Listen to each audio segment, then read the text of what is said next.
अस्सलाम वालेकुम नाजरीन, मैं हूं वकास खान और आप देख रहे हैं पाक न्यूज़ टीवी।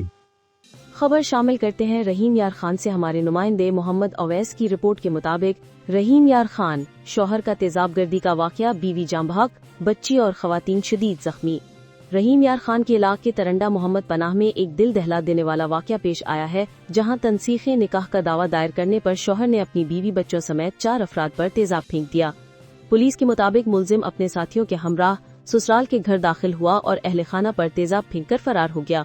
तेजाब के नतीजे में मुलजिम की अहलिया दौरान इलाज दम तोड़ गईं, जबकि 4 साला बच्ची और 70 साला खातून समेत 3 अफराद शदीद जख्मी हुए। जख्मियों को तशवीशनाक हालत में बहावलपुर अस्पताल मुंतकिल कर दिया गया है। डॉक्टर्स के मुताबिक मुतासरा खवातीन और बच्ची के जिस्म और चेहरे का तकरीबन 70% हिस्सा झुलस चुका है। पुलिस का कहना है कि वाकये के जिम्मेदार मुलजिम और उसके साथियों की गिरफ्तारी के लिए छापे मारे जा रहे हैं।